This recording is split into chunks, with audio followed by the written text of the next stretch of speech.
Hey folks, no matter if you're brand new or a longtime flat picker, learning about and geeking out over gear can teach us a lot about how to improve. And in this video, we're going to discuss and learn about the gear of Billy Strings. My name's Cody, by the way. I'm a former student of ETSU's Bluegrass and Old Time Country Music program. This is a bluegrass focused channel, so if you like more bluegrass related content, especially if you're learning guitar, make sure you subscribe. Otherwise, let's get right into it and talk about strings. So imagine buying one of the most expensive brands of strings on the market, only to go to a show to have to bring 10 backup G strings because yours keep breaking. Well, that's what Billy Strings had to do with Elixir strings, which is one of the main reasons, at least according to my research, that he uses D'Addario strings now. But he's not just using one style of D'Addario strings. In one of his interviews, he says he's using XS strings live. He says that he prefers these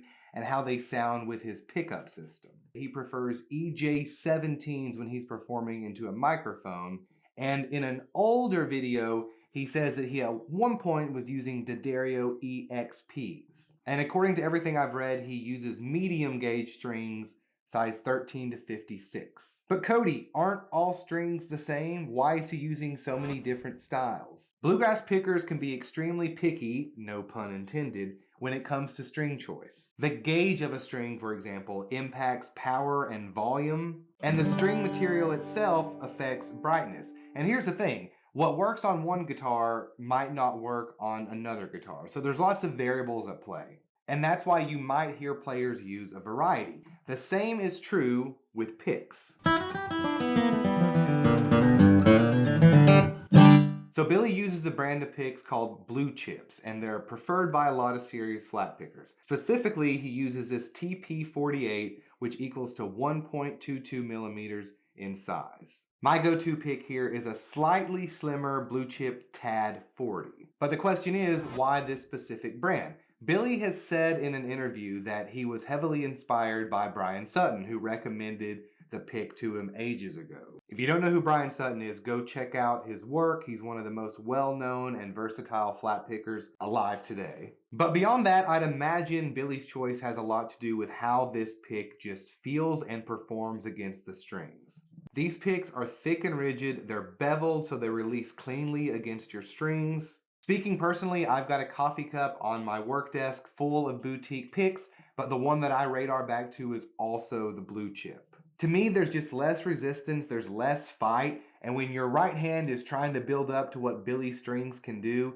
and accuracy and timing is really important in this style, pick makes a huge difference. And here's another thing that will make playing bluegrass easier, especially if you're brand new to the genre. Maybe you've tried to learn before, but you don't know where to start. It all seems impossible. That's why I built Flatpick Foundations. That's my beginner-friendly bluegrass guitar course. If you are wanting to build up the bluegrass chops to play like Billy Strings, it's helping hundreds of students around the world do exactly that. It's well over 110 lessons now. It teaches you how to play bluegrass from the ground up, and then there's a growing number of resources and tunes inside to learn. These are some testimonials from real students inside the program. Here's Daniel that says the course and lessons has helped him be able to play songs that he couldn't play before he joined. He called it money well spent and that he looks forward to every lesson. And here's Matt, who's been playing guitar for about 4 years. He's 54 years old, and he says this program has actually helped him improve. And because we're talking about Billy Strings here, you can use code BILLY to take 10% off lifetime access. I just checked the other day. That's gonna be a lot cheaper than what you're gonna pay for like even 1 month of lessons at the local guitar center. So check it out, Flatpick Foundations. There's also a free mini course if you're wanting to get started on something a little more manageable. Back to the video. Now let's quickly talk about capos. So sadly enough, somewhere right now on the internet, in a guitar forum somewhere, there's 2 or more grown men talking about how using a capo makes you not a real guitar player. This is a serious argument that I see all the time. But if you show up at a bluegrass jam without a capo, you are going to be the strange one. This isn't a debate, this is just how it is. And that's because much of the vocabulary of bluegrass music, the licks, the runs, the Tony Rice sounding chords, they are all built around those trusty open cowboy chords. So we use a capo to change keys, and it doesn't matter where we're at on the neck, we'll still be able to speak that quote unquote language. But that being said, Billy uses an Elliott capo, and they're not cheap. They start out at around $200. But don't panic, you don't have to have an expensive capo to play this style of music. There are plenty of cheaper options. I think you can probably get one for as cheap as $5 or $10. This is a bluegrass industry standard here called a page capo. It runs about $35-$40. I like it because it stows below your headstock. That way you don't ever lose it, which I have a tendency to do. But we're here to learn, and so that begs the question, why in the world would a capo be $200? Why would I even spend $35 for one when I can get one for $10?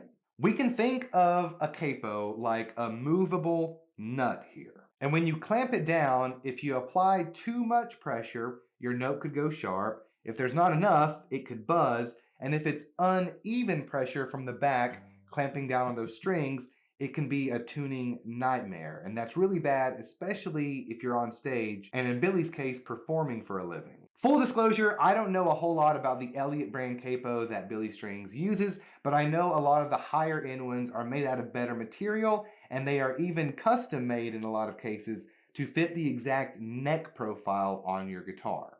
At the end of the day, it's all about preserving the sound of your guitar and making it sound great no matter where that capo is on the neck.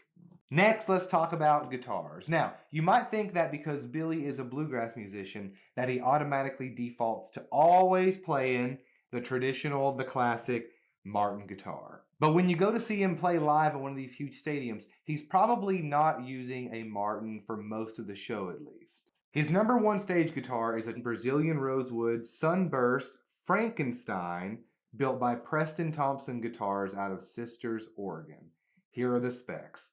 Brazilian rosewood back and sides, Adirondack spruce top, ebony fretboard, white binding on the headstock and neck. Billy says that this design choice was inspired by what his dad played growing up. Those were the specs on his guitar. Billy tells a story about how the guitar was nearly destroyed at a Nashville airport and basically had to be stitched back together, brought back to life by a luthier, which is how it got its name, Frankenstein. Here's a quote. Billy says, "It's been through hell, it's been smashed, and it's been put back together, but it always sounds the best plugged in."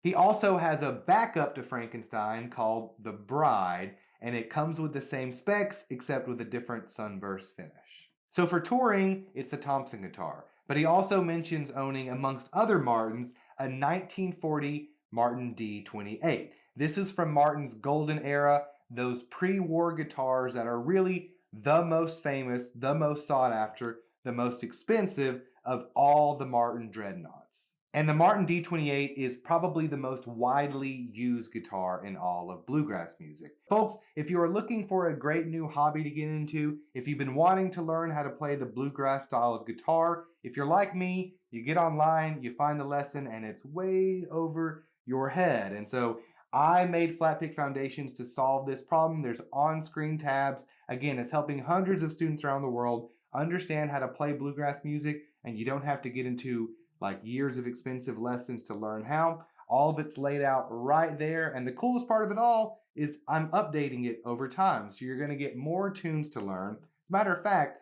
February 2026, I added 20 lessons inside of the program meant to help you along, give you more tunes to practice and that sort of thing. So go check it out, Flatpick Foundations. Folks, we'll see you on the next video. Bye-bye.